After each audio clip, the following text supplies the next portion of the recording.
नव्या दमानं उभारी घेत महाराष्ट्राच्या मनोरंजनासाठी सुरू झालंय सन मराठी, जिथे दमदार पदार्पणासोबत असेल एक धमाकेदार स्पर्धा। बघा रोज जिंका रोख। हा दसरा ते दिवाळी रोज 1000 प्रेक्षकांना मिळणार संधी। 2 करोड रकमेची रोख बक्षिसं जिंकण्याची। बघा रोज जिंका रोख। तेव्हा अगदी न चुकता नवनवीन कार्यक्रम बघा रोज आणि प्रश्नांची अचूक उत्तरे देऊन बक्षिसं मिळवा रोख। सन मराठी, सोहळा नात्यांचा। हे बघा मास्तर, तुम्ही चांगल्या घरातले आहात, आम्ही चांगल्या घरातले। पण सोयरीक जुळवतानाच वाद झाला की नाही, म्हणजे आमच्या गुरुजींचं भकीत बरोबर आहे, नाही अहो, त्यांचा अपमान आमचा अपमान आहे। तेव्हा इथनं निघालेलं बरं। चला समीर, गुड्डी, चला निघा। आशाला निघा। गुरुजी थांबा जरा। असं रागवून जाऊ नका तुम्ही। अहो आता सोयरीक जुळतच नाही म्हणल्यावर थांबायचं कशाला? नाही मान्य आहे, पण तुम्ही असं नाराज होऊन माझ्या घरात गेला तर मला खूप वाईट वाटेल आणि मी माफी मागतो। नको, आता तो माफीचा कांगावा वगैरे नको। आम्ही निघतो इथनं। चला आशाताई, अहो थोडं थांबा, जरा सबुरीने घ्या ना। ही सोयरीक जुळवाच असं कोणी दटावून सांगताय का तुम्हाला? पण ते काय म्हणताय ते तरी ऐकून घ्या किमान। ताई आता काय? आशाताई, बस आपण ह्या सगळ्यातनं काहीतरी मार्ग काढायचा प्रयत्न करूया ना। हो ना। गुरुजी, मी काय म्हणते, आपल्या वृंदाच्या पत्रिकेत दोष आहे हे मान्य। आधी वडाच्या झाडाशी लग्न लावतात आणि मग मुलामुलींची लग्न लावतात, असा काही उपाय असेल ना? नाही म्हणजे तुम्हाला माहिती असेलच ना त्याची। हो पण हे असं, ताई काय बोलताय तुम्ही? हे एखाद्या संसाराची सुरुवात जशी मारून मुटकून होणार असेल तर तो संसार सुखाचा होईल का? किती विधी केले तरी नको। मुलांना गुरुजी तुम्ही वा पुढे, तर काही घडणार नाही। समीर, गुड्डी, चला, वेळ घालवू नका उगीच। चला लवकर, चला। आशा, काही थांबायचं नाही। आशा, पुष्कळ झालं सगळं। नको, ऐक, मला माफ करा। नाही आली मावशी, थांबा, मला चप्पल घालू दे, मला निघायचं नाही। काय म्हणते तू? जरा तू जरा काय झालंय? सगळं झालंय, अजून काय बोलायचंय तुम्हाला? मला जाऊ दे आणि सगळे निघूया आपण। माझं म्हणणं असं आहे की सगळे निघूया। ऐक, तू ये जरा इथे। ऐका माझं, ऐका। ऐक आशा, तुला काय सांग? अगं बाई, सॉरी माझी मावशी, काय ऐक, काय चाललंय तुझं? आशा, काय चाललंय? मी तुला आधीच सांगितलं होतं, मोडता घालू नकोस। तुझा आपला नन्नाचा पाडा सुरूच। लाली मावशी काय म्हण? आशा,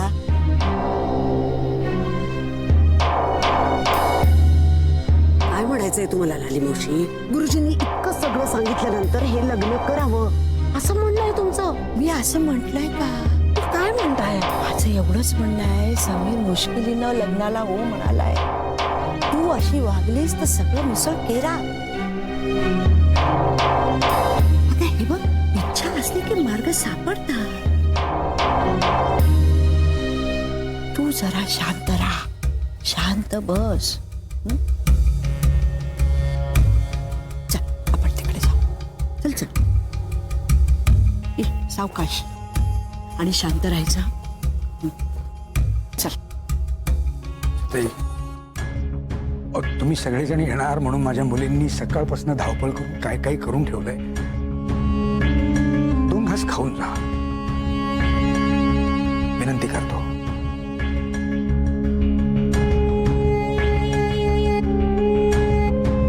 अहो नाही मास्तर, तुम्ही कशाला विनंती करताय?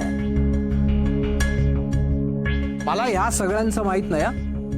माझ्या पोटात कावळे ओरडतायत, मी फर्स्ट क्लास इथून खाऊन जाणार। सगळं व्यवस्थित झालं असतं तर खाऊन गेलो असतो।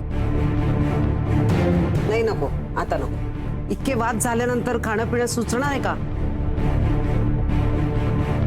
ठीक आहे, निघूया। हा समीर, लाली मावशी, आई म्हणाली ना, निघूया। काका, जे काही झालं ते मनाला लावून घेऊ नका। येतो आम्ही, आशीर्वाद असू द्या। अरे ठीक आहे, ठीक आहे।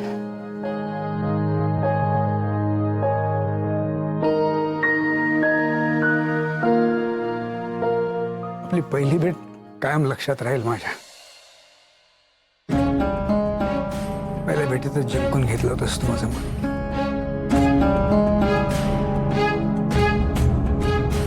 लग्नाचा जावई म्हणून आला असतास खूप आनंद झाला असता मला.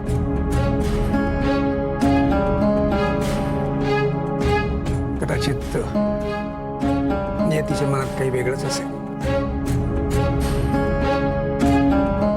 काका मला जास्त काय कळत नाही या सगळ्यांमध्ये.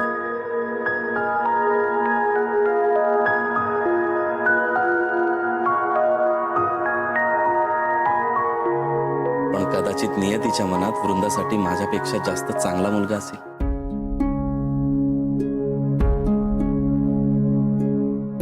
येतो.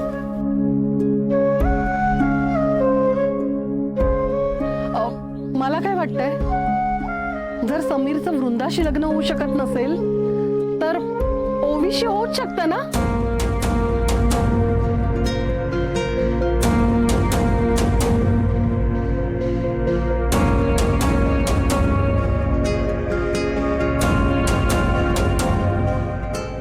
बढ़िया है.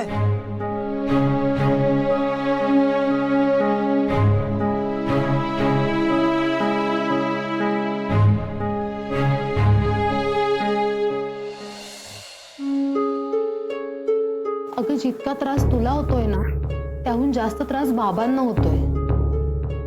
त्यांना सतत तुझ्या लग्नाची काळजी असते अगं. तीच तर नकोय ना मला. बाबांना सांग माझ्या लग्नाची काळजी करू नका, कारण आता मला लग्नच नको. सतत नकार ऐकून खूप वाईट वाटतं गोवी. अगं ताई तेच तर मी म्हणतेय, तुला नकार आला नव्हता. हा सगळा गोळ त्या पत्रिकेमुळे झाला होता.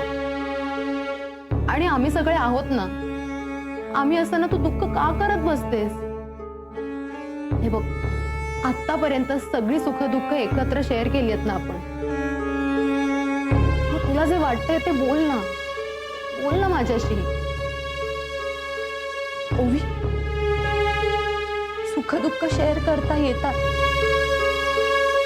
पण सतत नकार मिळाल्यावर काय वाटतं ना ते तुला नाही कळलं. मला नेमकं काय म्हणायचंय ना हे मला शब्दात नाही सांगता येते. ओवी, माणूस आहे ग मी, वस्तू नाहीये मी. मला नकार दिल्यावर काहीच न वाटायला मला पण वाटतं की जाऊ दे ना, माझ्यामुळे तुलाही त्रास नाही. ताई तुला जे वाटतंय ते बोल माझ्याशी. हे असं मनात नको ठेवूस. तेच तर जमत नाही ना मला. ज्या वयात मैत्रीण म्हणून आई सोबत असते त्याच वयात आई सोडून गेली मला. आणि त्यावेळी बाबांना इतकं खसलेलं पाहिलंय ना मी ओवी, माझं सगळं शेअर करून त्यांचं टेन्शन वाढवावं असं कधीच वाटलं नाही मला. म्हणून असेल कदाचित. पण तू म्हणतेस तसं मनातलं शेअर नाही करतायत मला. माझंच नशीब खराब आहे अगं. मीच कम नशिबी. ताई हे सगळं नशिबावरच अवलंबून असेल ना तर देव करो आणि माझं नशीब तुला मिळो. ओवी, ताई खूप मोठी गडबड झाली खाली. काय झालं? काय झालं? कोणी काय सांगणार आहे का? ताई, वृंदाताई सोबत पत्रिका जुळत नाहीये म्हणून आलेल्या मुलासोबत तुझं लग्न होऊ शकतं का हे तपासून पाहतायत ते लोक. काय?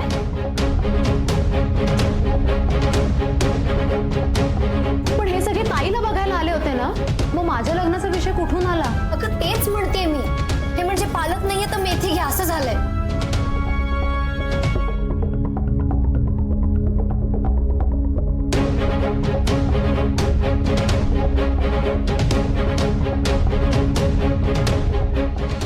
सावित्रीताई, नाही म्हणजे आपण वृंदाच्या लग्नाची बोलणी करण्यासाठी जमलो होतो ना.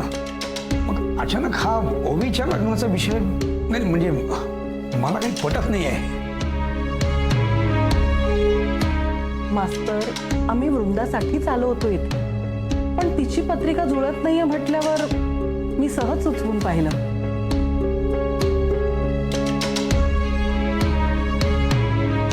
आणि समीर तुम्हाला आवडला होता हे तुम्हीच म्हणालात ना मगाशी.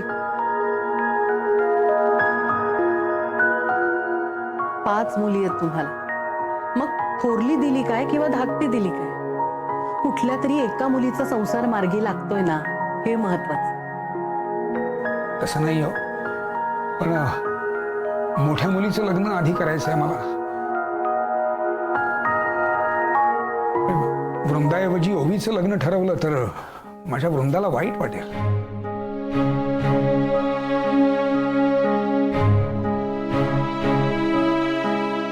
शिवाय मोठीच्या ऐवजी धाकटीचं लग्न उरकलं म्हणून 4 लोकात नको नको त्या भावड्या उठतील, नाही का मावशी? तुमचं म्हणणं बरोबर आहे, पटतंय मला. पण सोयरीक जुळवणं काही आपल्या हातात नसतं ना. आता वृंदासाठी सुद्धा दुसरा मुलगा देवानं आधीच ठरवला असेल. हो की. आणि समीर आणि ओवीची लग्नाची गाठ सुद्धा त्यांनीच बांधली असेल. आपण प्रयत्न करून बघायला काय हरकत आहे, नाही का?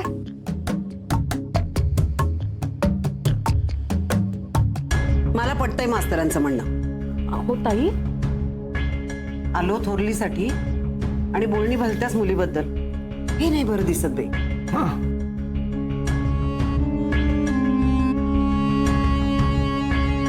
अशा असं काय करतेस? पण समीरची सोयरीक जुळवायला आलोय, वृंदाची नाही. आता तुझी पत्रिका जुळत नाही, त्याला आपण काय करणार? मग ओवीची पत्रिका जुळते की नाही बघायला नको का? अरे तुला समीरची भरभराट हवी आहे की नको आहे? ठीक आहे, यांनाही पटायला हवं ना. पण मास्तर, वृंदाला पाहण्याचा कार्यक्रम होता, पण तुमची हरकत नसेल तर ओवीला बघण्याचा कार्यक्रम करूया का?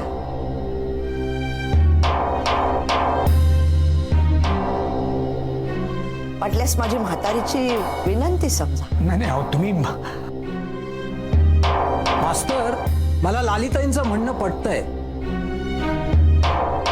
आपण एकदा ओवीचा पाहण्याचा कार्यक्रम करून बघूया.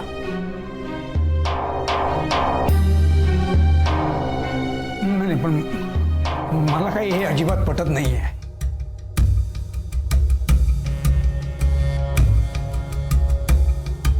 मास्तर, ही अशी संधी परत नाही मिळणार. सत्यशीलराव, मला पुन्हा पुन्हा विनंती करायला नकार द्यायला नाही आवडत. काय नाही, काय सावळा गोंधळ आहे सगळा.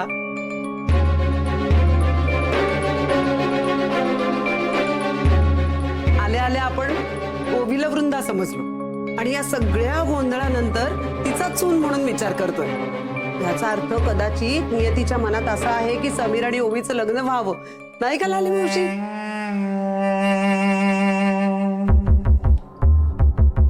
बढिया आशाताई, बढिया.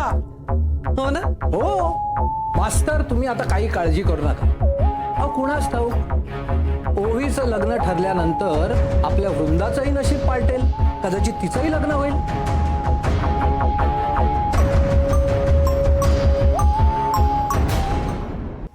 गुरुजी, असं होऊ शकतं ना?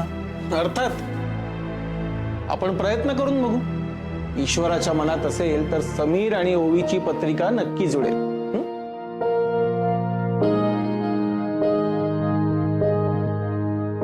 नाही ते सगळं ठीक आहे, पण या संदर्भात कुठलाही निर्णय घ्यायच्या आधी माझ्या मुलींशी मला जरा एकदा बोलावं लागेल. बोला ना, आमची काही हरकत नाही. अहो समीर, हा, तुझी काही हरकत नाहीये ना? नाही, माझी काहीच हरकत नाहीये. आई जी म्हणेल तसंच होईल. फक्त एक प्रॉब्लेम आहे. काय?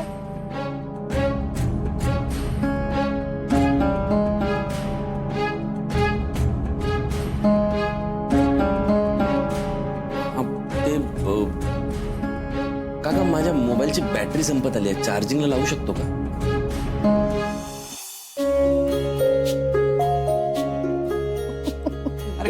कमाल आहे रे तुझी समीर. अरे तुझ्या लग्नाचा एवढा गोंधळ चाललाय आणि तुला मोबाईलची पडली आहे. लालिताई बघताय ना, हल्लीच्या पिढीची ना मोबाईल ही दुसरी बायको झाली आहे.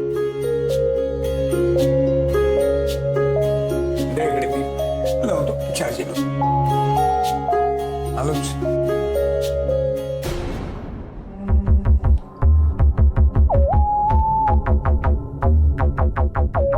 मी लावतो चार्जिंगला.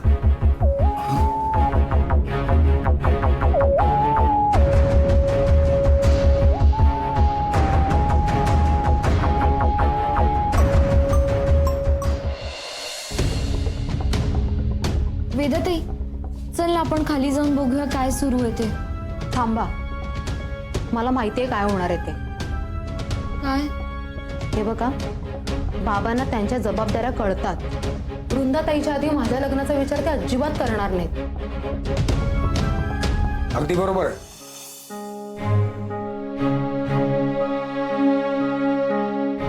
आपल्या वृंदाचंच लग्न आधी व्हायला पाहिजे.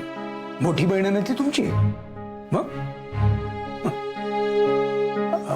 बरं बाळांनो, खाली कोणीच नाहीये. जरा पाहुण्याला काय हवं नको बघा. हा चा.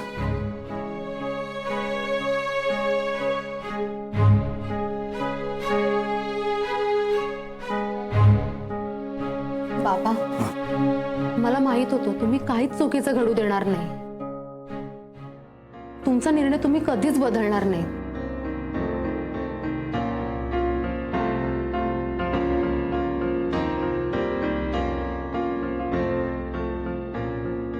सहसा मी माझा निर्णय बदलत नाही. हे जरी खरं असलं तरी मुलीच्या बापाला कधी कधी एका ठराविक मर्यादेपलीकडे ठाम राहणं शक्य नसतं बाळा. आपल्या मुलीच्या सुखासाठी कधी कधी त्याला काही तडजोडी स्वीकाराव्याच लागतात. बाबा, हो ग, बापानं फक्त कन्यादान करायचं असतं. त्याला कितीही वाटत असलं तरी त्या लग्नाच्या गाठी बांधणं, दोन जीवांना जोडणं हे सगळं त्या विधात्याचं काम. आता समीर तुझा जोडीदार असावा हे जर त्या विधात्याच्याच मनात असेल तर काय त्याला मी तरी काय करू शकतो मला सांग. तूच सांग.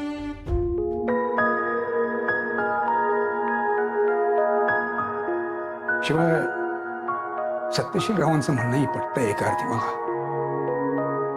कदाचित तुझ्या लग्नानंतर वृंदाचं नशीब सुद्धा बदलेल.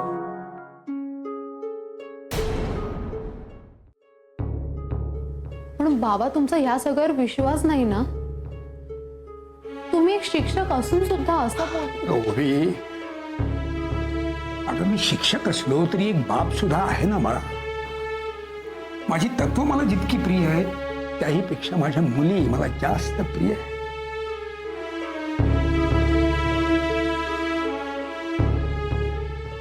वृंदा,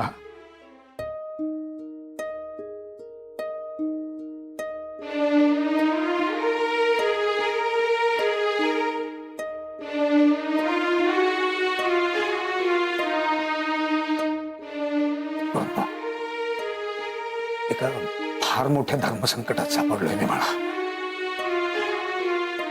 यातनं आता मला तूच बाहेर काढू शकतेस.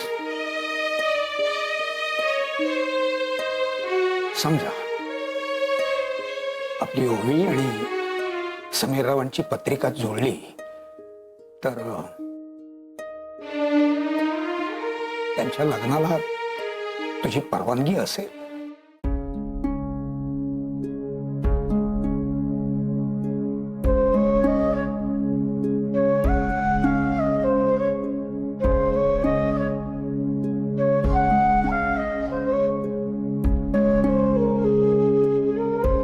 बाबा,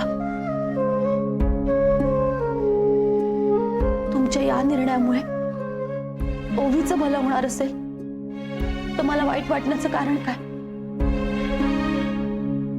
उलट या लग्नामुळे मला आनंदच होईल. बस हाच समंजसपणा तुझ्याकडनं अपेक्षित होता मला.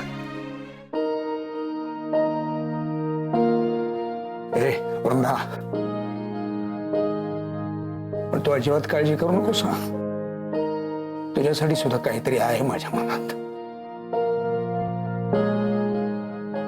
वेळ आली की सांगेन तुला.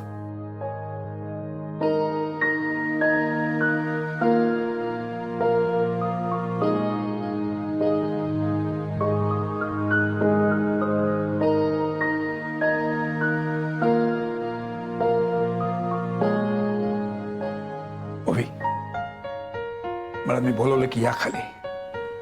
हं?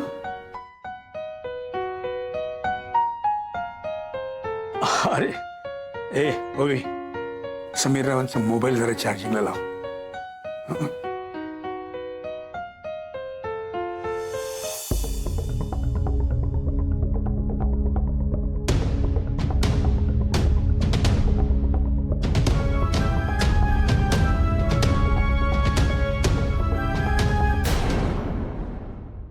आता आपल्या आवडत्या मालिकेचे संपूर्ण भाग मालिका प्रसारित झाल्यानंतर लगेचच पाहू शकता पूर्णपणे मोफत फक्त सन नेक्स्ट वर.